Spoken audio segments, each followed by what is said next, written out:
কিডনিৰ ঔষধটো হয় ইয়াৰ পৰা নি মেলি আপোনালোকে ভিডিঅ' হৈছেনে ইয়াৰ পৰা নি এটা টেমাত ভৰাই দিব হা টেমাত ভৰাই এই বাকলিটোৱে মানে সেই টেমাৰ পৰা চাহৰ কাপ এটা দি দিব একবাৰ একদম ফুলকৈ দিব এইটো আৰু যিখন আমি ষ্টিল চামুচ ঘৰত ব্যৱহাৰ কৰোঁ সেই চামুচখনেৰে 4 চামুচ পানী দি দিব হেৰি ঠাণ্ডা পানী কিন্তু ফ্ৰিজৰ পানী নহয় তাৰপিছত ঘুলি মেলি এই কাপটোত ঘুলি মেলি খাই দিব লাগে খোৱাৰ নিয়মটো তেনেকুৱা আৰু এইটোৱে যেতিয়া ল'লে তাত মানে অৱশিষ্ট অলপ পাউডাৰ হোৱাৰ কাৰণে অলপ তাত লাগি ধৰে কাষে কাষে লাগি ধৰিলে আকৌ 4 চামুচ পানী দি দিব ঠাণ্ডা পানী দি দিব খোৱাৰ নিয়মটো তেনেকৈ ৰাতিপুৱা খালী পেটত খাব আৰু ৰাতি ভাত খোৱাৰ পিছত আৰু মেডিকেলৰ ঔষধটো যিটো এল'পেথিক বা আয়ুৰ্বেদিক বা নহ'লে হোমিঅ'পেথিক ইউজ কৰি আছে সেইটো আধা ঘণ্টা গেপ দি খুৱাব লাগিব খোৱাৰ নিয়মটো তেনেকৈ খাব লাগিব ৰাতিপুৱা খালী পেটত আৰু ৰাতি ভাত খোৱাৰ পিছত তেনেকৈ খাই থাকিব 5 পইণ্টৰ ওপৰত থাকিলে 5 পইণ্টৰ ওপৰত মানে আচলতে মানে 3 পইণ্টৰ ওপৰত থাকিলে দুবাৰকৈ খুৱাব লাগে সেইটো কাৰণে তাৰমানে খোৱাৰ নিয়মটো তেনেকুৱাই আৰু উপশম পাব আৰু 40 দিনৰ পিছত আপোনাৰ ব্লাডটো টেষ্ট কৰিব ব্লাডটো টেষ্ট কৰোঁতে এটা কথা লক্ষ্য ৰাখিব যদি হোম কালেকশ্যন হ'লেতো ভাল বেষ্ট হয় যদি হোম কালেকশ্যন নহয় বা কোনোবা লেবৰেটৰীত বা কোনোবা মেডিকেলত গৈ যদি আপোনালোকে ব্লাডটো টেষ্ট কৰিব যায় তাতে গৈ আপোনালোকে 20 মিনিটৰ পৰা আধা ঘণ্টা সময় ৰেষ্ট ল'ব লগে লগে গৈ আপোনালোকে ব্লাডটো কালেকশ্যন কৰিব দি দিব যদি লগে লগে ভাগৰ লাগি থকা অৱস্থাত যদি ব্লাডটো কালেকশ্যন কৰে তেতিয়াহ'লে আপোনাৰ ক্ৰিয়েটিনাইনটো হাই দেখুৱাব নৰ্মেল মানুহ এজনৰ যদি হেৰি লগে লগে ব্লাডটো কালেক্ট কৰে তেতিয়াহ'লে ক্ৰিয়েটিনাইনটো হাই দেখুৱায় সেইটো কাৰণে আপোনালোকে ৰেষ্টৰ পূৰা প্ৰয়োজন আছে 20 মিনিটৰ পৰা আধা ঘণ্টা সময় ৰেষ্টৰ পূৰা প্ৰয়োজন আছে আপোনালোকে ব্লাডটো টেষ্ট কৰিব যাওঁতে যিটো কিডনি ফাংচন টেষ্ট বুলি কয় KFT টেষ্ট সেইটো কৰিব তাতে মানে haemoglobin creatinine urea uric acid sodium potassium এই টেষ্টকেইটা কৰিব আৰু আগৰ ৰিপৰ্টৰ লগত কম্পেয়াৰ কৰিব আৰু খোৱা বোৱাটো আপোনালোকে ৰেষ্ট্ৰিক্টেড পূৰা মানি চলিব লাগিব খোৱা বোৱাটো গৰম পানীও নাখাব আপোনালোকে কুকাৰৰ ভাতটো নোখোৱাব আৰু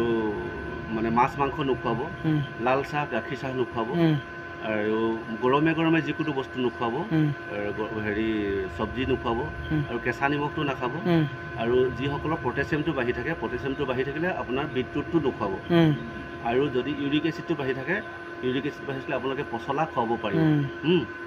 আৰু গধুৰ বস্তু ডঙা বিল্ডিঙত উঠা নমা কৰা আৰু চাইকেল চলোৱা বাইক চলোৱা এইবোৰৰ পৰা আঁতৰত থাকক ৰেষ্টত থাকক আৰু খাদ্যটো ধুনীয়াকৈ খাওক আৰু মানে যিটো আমি ডায়েট মেইনটেইন কৰিব দিছোঁ সেইখিনি খাই থাকক আৰু যদি চুগাৰ আছে তেতিয়াহ'লে আপেল আৰু হেৰি ডালিম নোখোৱাব আৰু কল অনাৰস এইবিলাক টোটেলি বন্ধ কৰি দিয়ক আৰু ফল মূল হিচাপে আপোনাৰ যদি চুগাৰ আছে তেতিয়াহ'লে আপোনাৰ নাচপতি খুৱাওক পকা অমিতা মধুৰিআম খুৱাই দিয়ক এইখিনি খুৱাই দিয়ক আৰু সুস্থ হ'ব আৰু এইটো সম্পূৰ্ণ মানে খোৱা বোৱাটোৰ ওপৰত নিৰ্ভৰ কৰে আৰু আটাইতকৈ কিডনীৰ কাৰণে মাৰাত্মক বস্তুটো হ'ল জলকীয়া শুকান মাছ আৰু কি বোলে হেৰি হয় কি বোলে কমলা আৰু মৌচুমী এইকেইটা একদম কিডনীৰ কাৰণে মাৰাত্মক বস্তু যদি এইকেইটা খুৱাই আপোনাৰ ক্ৰিয়েটিনাইন লেভেলটো হাই হৈ যাব কিন্তু ইয়াৰ পৰা আঁতৰত থাকক আপোনালোকে আৰু সেউজীয়া পাচলি খুৱাব নালাগে বিজলুৱা শাক খুৱাব নালাগে আলু খুৱাব নালাগে এইখিনিৰ পৰা আঁতৰত থাকক ৰঙালাও কেঁচা অমিতা নোখুৱাব আৰু কেঁচা নিমখটো আপোনাৰ চেলেকি নোখুৱাব আৰু পনীৰ দৈ ক্ৰীম এইবোৰ বস্তু নোখুৱাব পৰাপক্ষত আৰু যদি চাহ খোৱাৰ অভ্যাস আছে তেতিয়াহ'লে গ্ৰীণ টিটো খুৱাওক চেনি নোহোৱাকৈ খুৱাওক আৰু আপোনালোকে চাউলৰ পিঠাটো খুৱাব পাৰিব যিকোনো চাউলৰ পিঠা খুৱাব পাৰিব কিন্তু বৰা চাউলৰ পিঠা খুৱাব নোৱাৰিব আৰু